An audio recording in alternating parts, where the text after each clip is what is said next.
and white trash talking.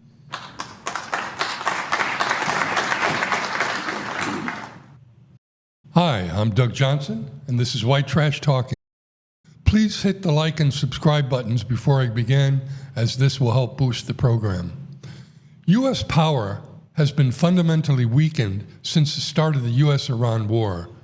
The U.S.'s ability to project military power in the Middle East and to impose its political will over Iran has diminished greatly due to Iran's annihilation of its bases and major assets in the Gulf region. The ripple effect is profound. Not only is Iran emerging as the dominant regional power, but the Gulf states are leaving the U.S. orbit and turning eastward towards Iran, China, and ultimately the BRICS alliance. Gone are any prospects of the Abraham Accords, as Israel is now a pariah state with no allies left in the entire world other than the U.S., and that alliance is being tested. Here is Douglas Macgregor, retired colonel of the U.S. Army, summarizing the reasons for the U.S. military defeat and naming the new emerging global powers. This has fundamentally been a tectonic shift in the plates, the continental plates that govern international relations and determine international power. We have lost. We lost because we picked the wrong time, the wrong place, and the wrong weapons to fight with. We went to war when it was not necessary to do so. If you go to war because it's forced upon you, you have a better than even chance of winning it. But when you go to war without needing to do so, you put everything at risk, not only your principles, your ideas, your beliefs, your very country's security. Our security interests in the Middle East are now highly at risk. There's no question about it. We cannot go back to what we had before. We will not have the influence that we had before. And this is part of a larger global shift away from this bipolar situation or monopoly that we thought we had, which was always an illusion. There are great powers out there: Russia, China, Iran. The Turks are a great power. Let there be no mistake about it. Germany is going to come roaring back onto the stage as a great power. That's in Russia's interest as well as our interest. Germany should be strong and productive and effective. These things are coming. And what we need to do is get on the right side of history. We need to align ourselves with where things are really going to go. How do you turn to someone in the Pentagon who's been spending all of his life or her life planning for operations against the Soviets, planning for operations against the Chinese, planning for operations against Iran? And I'm sure that we took a lot of those plans off the shelf when we decided to go against Iran, but we overlooked something. The climate, technologically, socially, politically, economically, had changed from when the plan was originally written. The underlying assumptions no longer applied. Military defeat in the Middle East was predictable, in my view, after the West colonized the region after World War I and brutalized Iran nonstop for the past 47 years. Prior to World War I, the Turkish Ottoman Empire administered various provinces such as Baghdad, Damascus, Aleppo, Mosul, Beirut, Jerusalem, and numerous tribal areas throughout, which had no fixed borders around them. Although the regions were governed locally, they all belonged to one imperial system.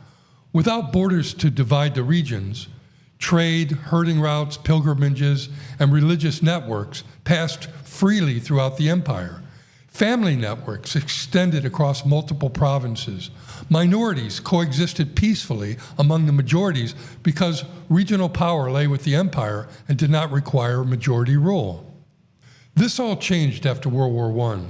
Two men, one from Britain named Sykes and another from France named Picot, formed the Sykes-Picot Agreement. They divided up the Ottoman territories into states, which were then distributed through mandates to Western powers. New boundary lines were literally penciled in, and regional names served as new state names. The effects in the Gulf populations were immediate and catastrophic. Kurdish family networks, for example, were suddenly divided among 4 different countries, each with their own immigration and passport rules. Trade became subject to customs. Language and religious practice became less diverse and less accepting of minorities. People previously connected became foreigners to one another. Local disputes became international disputes. And controlling all of these levers were the Western colonial powers looking to divide, conquer, and exploit the people and their resources. The Gulf population suffered at the hands of the ruling families chosen by the colonizers. Most were denied basic democratic freedoms. From 1990 to 2003, the U.S. military built large bases in each of the Gulf countries. Although their stated purpose was to protect the Gulf states and Israel, they were the launching sites for recent attacks against Iran, which is precisely why Iran targeted and destroyed them. Colonel Douglas Macgregor talks about the prospects for the Middle East going forward. The region now, for the foreseeable future, is not going to be dominated by the United States or Israel. I think we have to expect that this region will be dominated by the two great powers that dominated it for hundreds and hundreds of years, if not thousands. One are the Turks. Two are the Persians. We call them Iranians. It's the same thing. Turks and Persians. They're going to dominate everything now because our strategic influence, whatever we say, has been very seriously weakened by the outcome of this war. The Israelis have no friends left in the region, and we are not going to restore our former military presence in the region to its pre-war height. It's not going to happen. First of all, we don't need it. It was never necessary for us. It was a legacy of the Cold War to a large extent. And we had an interest in downsizing in any case, just as we have an interest in downsizing in Europe and elsewhere and Northeast Asia. So that's not going to happen. What does Israel do? Israel has steadily refused under any and all circumstances to fundamentally assimilate itself into the region. It won't do it. So how long can it last as it sits there behind its walls, refusing under any circumstances to cooperate with anybody on the other side of the wall? The whole Sykes-Picot construct is all going to be swept away. I'm not confident that the so-called Emirates are going to survive, or Bahrain, or Kuwait, or Qatar. Now, perhaps Qatar, for various reasons, could slip through and survive. Qatar has good relations with the Turks. Qatar wants relations with Iran. They may be able to do it. The others, I'm not so sure. There may be new states that emerge. That's eminently possible under new leadership. Some may go away completely. I think Kuwait is very much on the road to extinction because Iraq, which is a strong ally of Iran, and a lot of people don't understand that. They think we actually fought and won a war in Iraq. We didn't.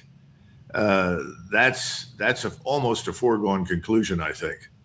So the world has been turned upside down. This is a dramatic moment in the history of the Middle East and in world history, as important as the defeat of France by the Prussians in 1871 and the creation of united Germany. This is a strategic inflection point on a nearly global scale. The seeds were sown, in my view, for the defeat of the colonizers from inception. When you treat people inhumanely, as property, as commodities, as animals, it means that you have profoundly misjudged and underestimated them. The irony is that so many from the colonized global South come from ancient civilizational cultures that, in fact, eclipse Western culture. It was apparent to me from the outset that the U.S. military could not defeat Iran, the ancient Persians, and that it was suicide to even try. It is fitting that the Gulf states want the Americans gone. They don't want them to rebuild the destroyed bases. It's also fitting that Iran is arising victorious like a phoenix above the ashes of 47 years of humiliating subjugation. Oppression never works in the long run. Thank you for watching. Please like and subscribe, and please feel free to comment. See you next time. Bye.